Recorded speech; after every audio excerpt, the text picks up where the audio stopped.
From the opinion pages of the Wall Street Journal, this is Potomac Watch.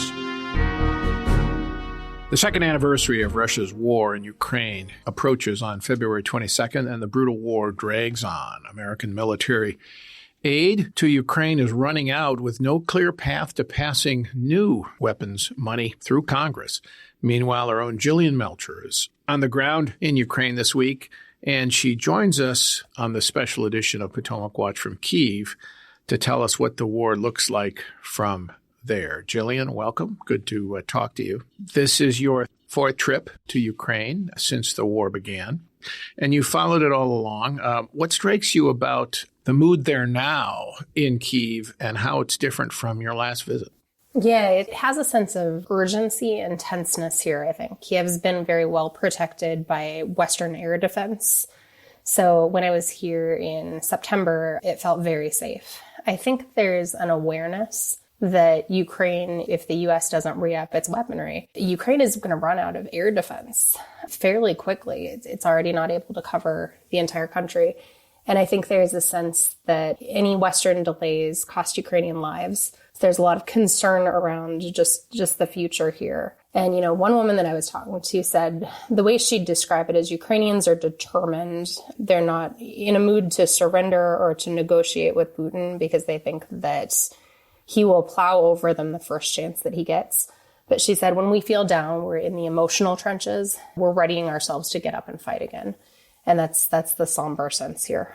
It's a somber sense. It's a wonderful sentiment from that woman. On the other hand, it's very hard to maintain if you're under constant bombardment. The state of the war has shifted. Ukraine had the much ballyhooed offensive in the summer that did not succeed.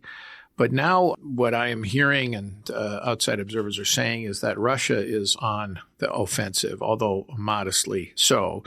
But because of its sheer mass of advantages in artillery and manpower, it is slowly moving to retake some territory from the Ukrainians that it had lost when Ukraine was on the offensive. Is that the reading from there? Yeah, I think, right now the battlefield is pretty static. If you're talking about Russian gains, they're very small.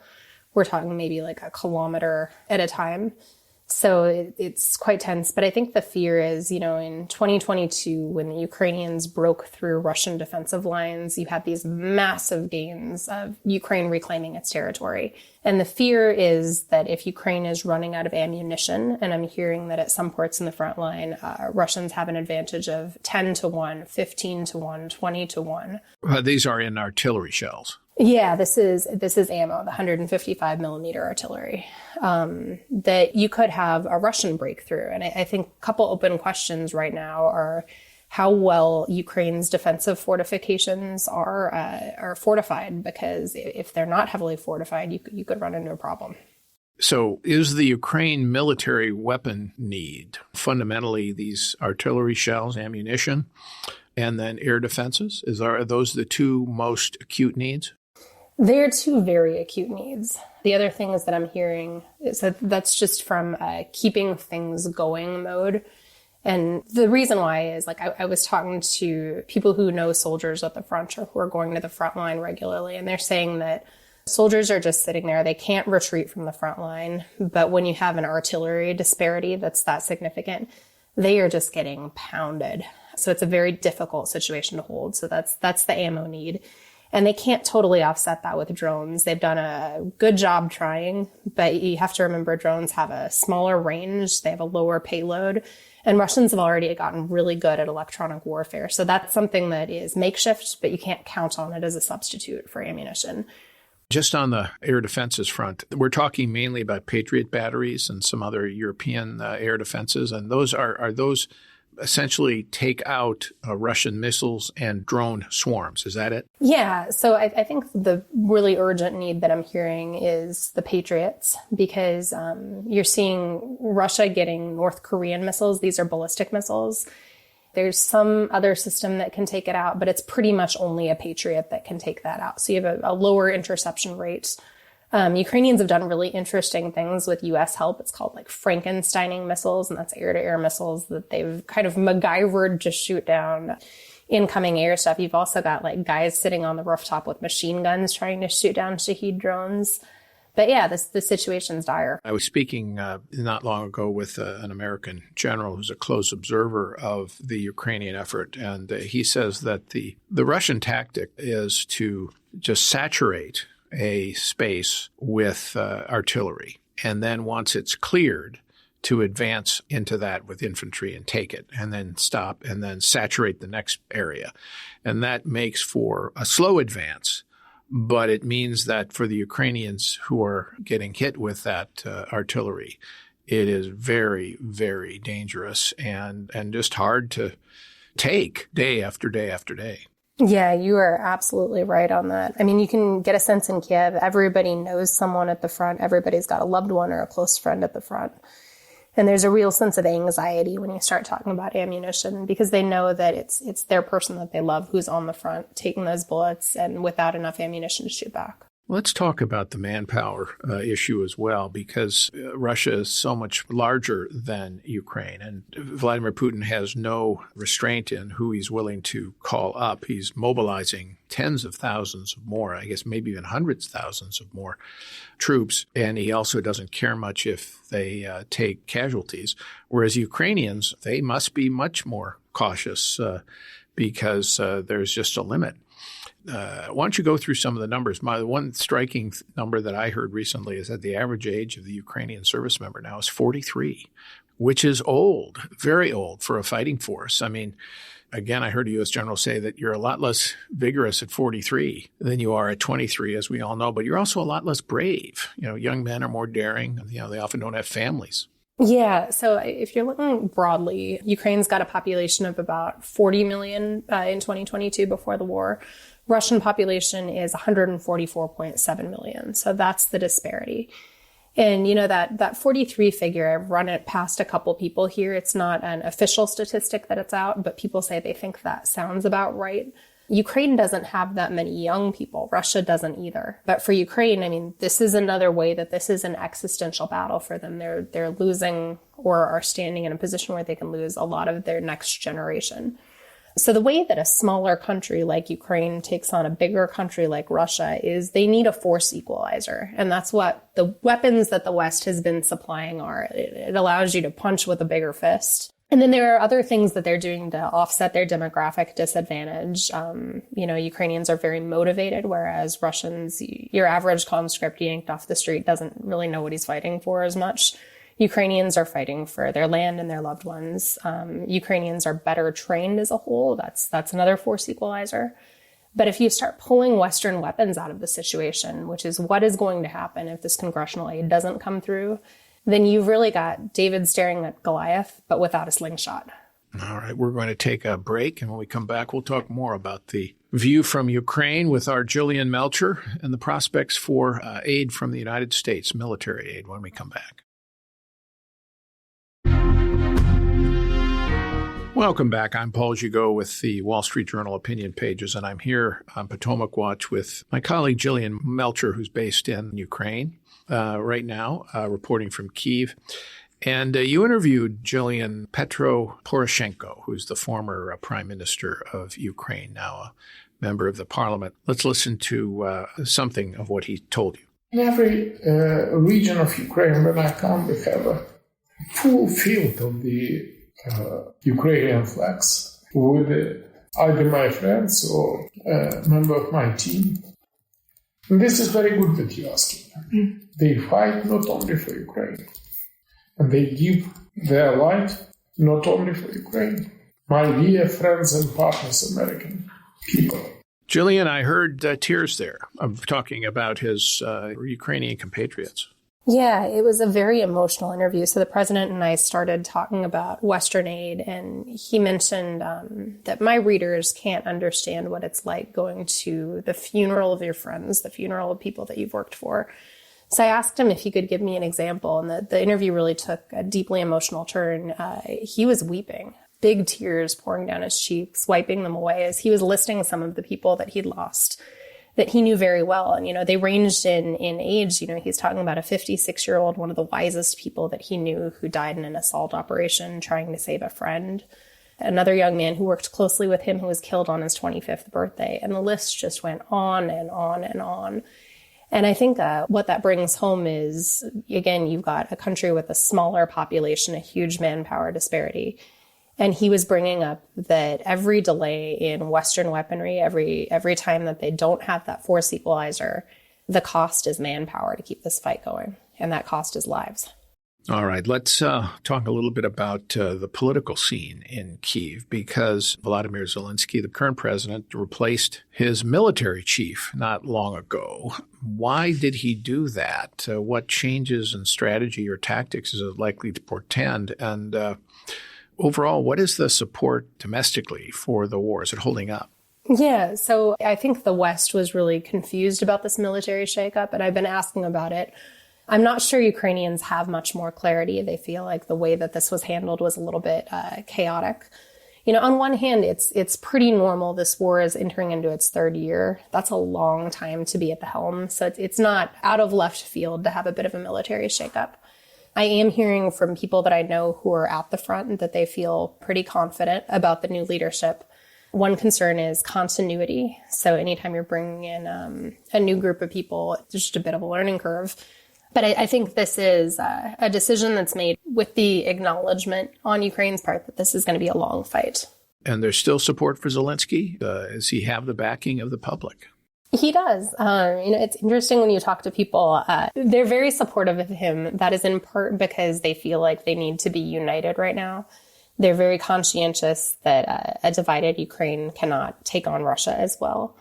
At the same time, if you're looking at just popularity figures, Zelensky was beloved. That general, people really trusted him. He was more popular than Zelensky, so that's an interesting dynamic. But I think where people think that Zelensky is particularly strong, he comes from, a theatrical actor background, and he's a good communicator. And there's a sense that, especially as there's a risk of Western aid dwindling, you need somebody like that in charge. Is there any recognition that you can detect dawning on the part of the Kyiv leadership that they are going to have to negotiate some kind of settlement? No. If you bring it up, people get offended, frankly. I think the way that they're looking at it is they've got the experience of the 2014 invasion and a negotiated settlement that Putin did not respect. That was the so-called Minsk agreement. Yeah, they feel like if they negotiate, Putin will not negotiate in good faith, that he'll use any pause in the war to build up Russian resources and hit back twice as hard. They're looking at his interview with Tucker Carlson, the fact that his ambitions haven't changed. And just looking at it from a logistical standpoint, they think that if you can't have a negotiated settlement where you're trusting your negotiating partner, the only way to keep that in place is to have a front line or a border, however you want to put it, that is manned and that is heavily armed. And so they don't see their need for manpower or for military weaponry decreasing anytime soon. And if that's the case, they think that it's a disadvantage for them not to fight right now. Putin did say to Tucker Carlson in that largely softball interview that he is willing to sit down and negotiate. But, of course, the terms are everything. And it seems to me that Putin has shown no willingness to negotiate on anything but his term, which means control over substantial chunks of Ukraine. And probably he'll want to get in the U.S. and the Europeans. He'll want no security guarantees at all for Ukraine if there is a settlement going forward. And that would be a suicide game for Ukraine, suicide on the installment plan, because it would allow Putin to rebuild, rearm, and then move again against Kyiv in the future. Yeah, that is exactly what people are saying. They don't think his goals have changed. Putin wants all of Ukraine.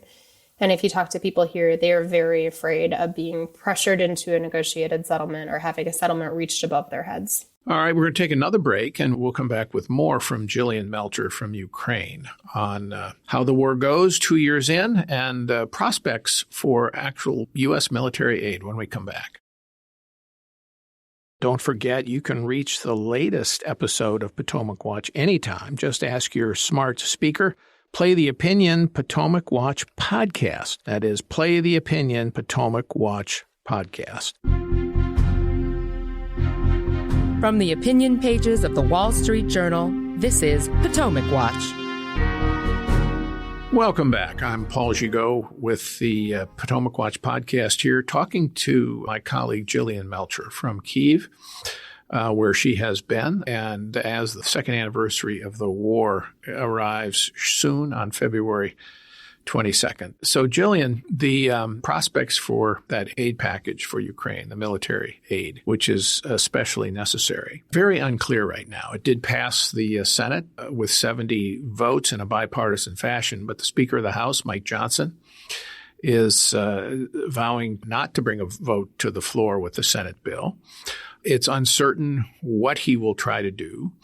The House is going on recess for 2 weeks this evening, and that means there will be only some backstage discussions and so on, nothing with a chance to pass or move. Some of the Republicans and Democrats, including led by Brian Fitzpatrick, a Republican from Pennsylvania, are talking about something called a discharge petition, that a maneuver that if backbenchers can get to 218 signers, which is be a majority in the House, then you can take the bill to the House floor for a vote and bypass the leadership. Not easy to do, however, because while you can get to 210 easily, getting those last few votes is very difficult because that's when the leadership kicks in. And if it's really determined, can start to break some arms. And I mean break some arms.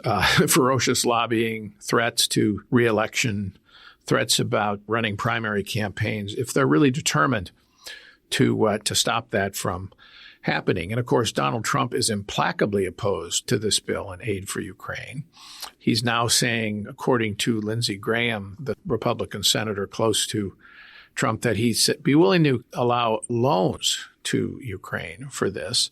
But of course, most of what we're giving Ukraine are weapons that we're building with American industrial production. The 155 millimeter shells, for example, the Senate bill would allow for substantial numbers in the tens of thousands more, and those would be made in America. Same with the Patriot missile battery increases. So it's very uncertain whether or not this bill will move in the House. And I think my question is that reality, that possibility dawning on people in Ukraine? And how do they think they'd cope? It is dawning on them.